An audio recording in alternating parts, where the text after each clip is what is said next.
Ladies and gentlemen, I normally don't do segments like this one, but I want to just read you the question keeping Trump-loving men at night. Why won't women date us? When a critical mass of people find your values regressive, your political beliefs inhumane, and your political hero repellent, it's not them, it's you. So, I'm going to give some love advice, which you don't need, almost certainly don't need from me. But if you are in a relationship or thinking of one with a fanatic or an ideologue or somebody who cares more about their political opinion than you, that's a problem. You should probably stay away from anyone, left or right. You should stay away from anyone who puts politics ahead of you. That could be somebody who is, a believer in, or that could be somebody who truly believes that President Trump is a great president and doesn't want to hear any criticism at all, or it could be somebody that thinks that, or especially somebody who thinks that Trump is just as bad as the worst despots in human history who have directly ended the lives of millions upon millions of innocent people. This is an absurd mindset. But you have to understand, an ideologue and a fanatic is somebody that you probably want to stay away from in life. And if the person's an atheist and their religion is CNN or Medicare for All or tax cuts, you should probably stay away from that person also. Now, I don't have to deal with this nonsense in this day and age. Like, I thank God that God has blessed me with an amazing relationship, okay? But you have to ask yourself, do you think that it's rational that somebody would judge you because you want a great economy? So we had record low unemployment. We had record low Black and Latino unemployment. President Trump signed the First Step Act, so that can't be cruel and inhumane. That's a good thing. 10 reasons to celebrate the First Step Act. Federal prisons will also rehabilitate and heal, not just punish. Thousands serving outdated sentences can come home. Less obvious incarcerated women and juveniles will suffer less. This is a rare clean bill that does no harm, so we can go on forever. One of America's most tough on crime presidents has become a vocal proponent of smart on crime policies. So you can look. Sentences will be shortened, especially also for first-time offenders. This is by Van Jones. 10 Reasons to Celebrate the First Step Act. President Trump signed that. How is he a despot, an authoritarian, and somebody that you should utilize to judge a love interest? That makes no sense at all. If you want to talk about, for example,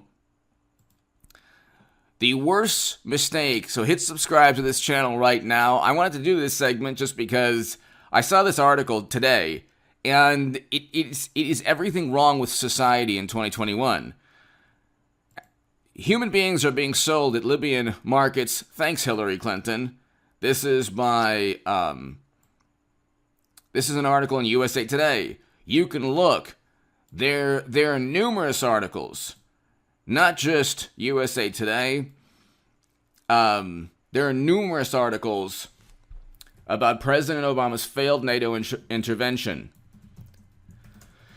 where human beings are being bought and sold. How Obama's worst mistake led to the Libyan, and you can look, this is theroot.com, November 30th, 2017, slave trade. So,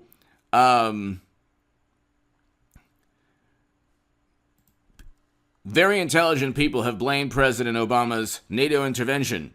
Experts have blamed President Obama's failed military endeavor, NATO intervention, on human beings being bought and sold and a country being turned into a failed state.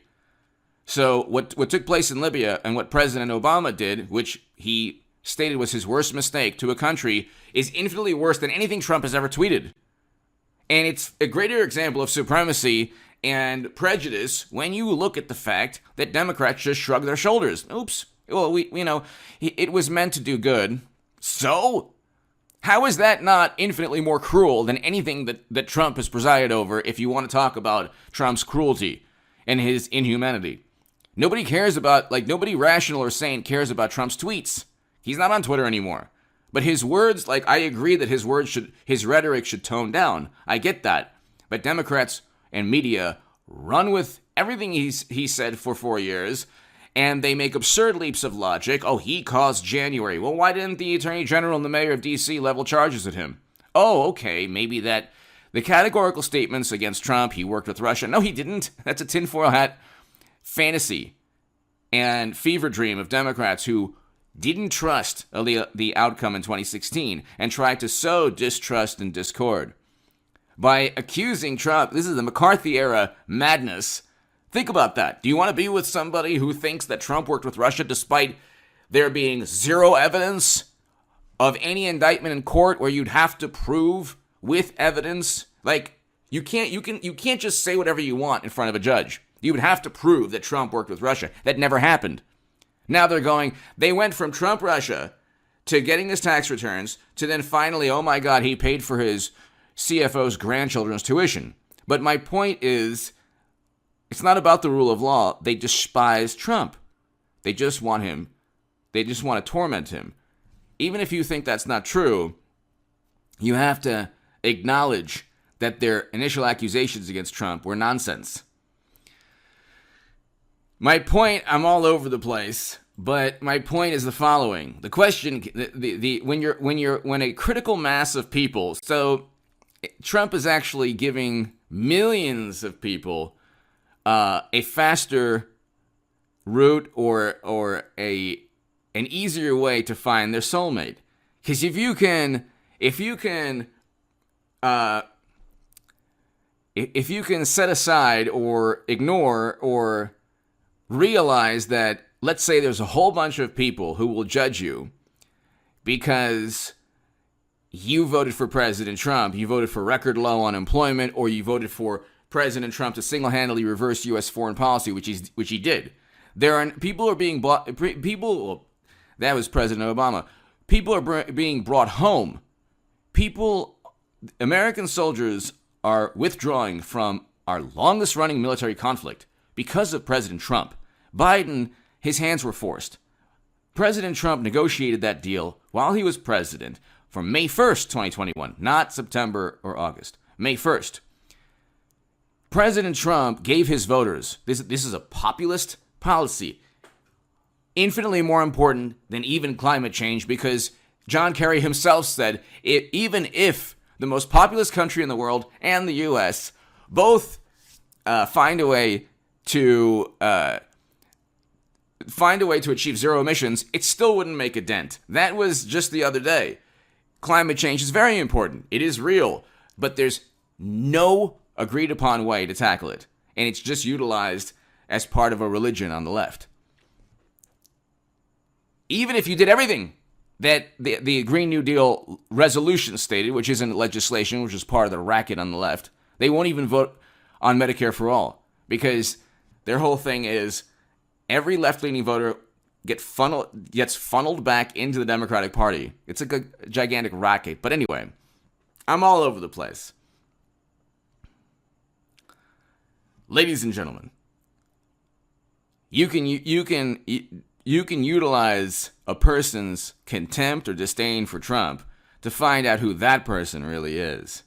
If that person is going to disown lifelong friends, that's a problem with that person, not you. If that person is going to ruin a dinner because of Trump, because of their contempt for Trump, because of their inability to see that he's actually done really good things, and that others like President Obama have done worse things with lasting negative impact that is far more atrocious than anything Trump has done militarily or in terms of foreign policy, that's a problem with them. So you can weed out those types of people. And Trump's the notion or the nightmare of Trump you can utilize to find out who people really are. It's actually a fantastic tool. if somebody hates Trump more than they love you, you don't need to be with that person. They're actually letting you know that they have a deficiency within themselves. So I've lost friends because of Trump. That's a problem with them, not me. They're the ones who are ignorant about world history or U.S. history or politics. They're the ones who ignore President Obama's failed NATO intervention or the fact that Bush destabilized an entire region of the world. And those same people who pushed for Bush, Cheney, and Rumsfeld's never-ending nightmare of a catastrophe of a foreign policy are now advising Democrats, are now Lincoln Project people, Bill Kristol, his organizations. They're within the Democratic Party. So what right do they have to judge Trump supporters? The worst thing President Trump has ever done, well, you can look at the separation policy, and that was absolutely, probably the worst thing that he's done, and that was terrible, absolutely terrible. You can also look at New York Magazine. Obama administration handed over to traffickers. That is January 29, 2016. That's even worse. That's even worse than anything that took place during President Trump's administration, and I was against separation. Okay. The rebuttal is, well, it wasn't policy. It happened. There was a Senate report. Policy or not, do you know where these people are? These poor, innocent people who were just handed over to criminals? No, you don't, liberal Democrat who will never date a Trump supporter. No, you don't.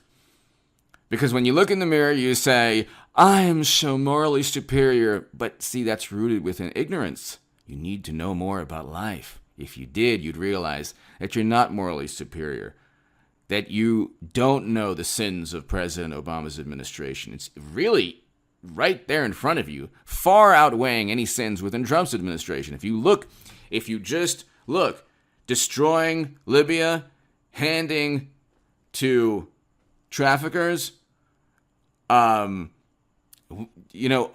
other military endeavors I could talk about. I mean, it's like you really can't talk about it because of the algorithm, but there's so many. When President Obama said Libya was his worst mistake, and Democrats just, oh, that's okay. There's no mistake Trump has made that's as nearly as bad as that. Destroying a country, causing it to become a failed state where human beings are being bought and sold. There's no mistake.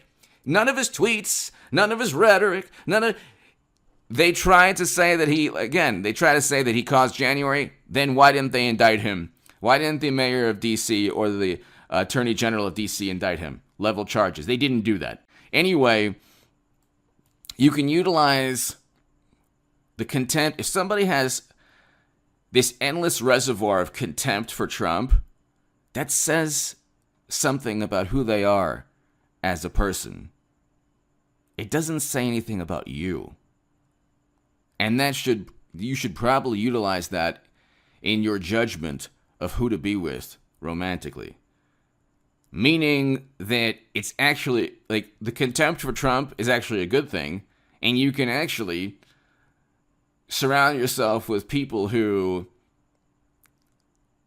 will hold their love for you, or their respect, or their admiration, or their friendship for you at a much higher regard or level than their contempt for a politician. So it's actually a very good thing to find out how ignorant people are when they just repeat CNN talking points. Or they make absurd claims about Trump, because it says something about who they are. And it says something about what they're capable of in terms of, abandoning you. Or how they're capable of abandoning you if you don't abide by every single political viewpoint. Give me your thoughts below.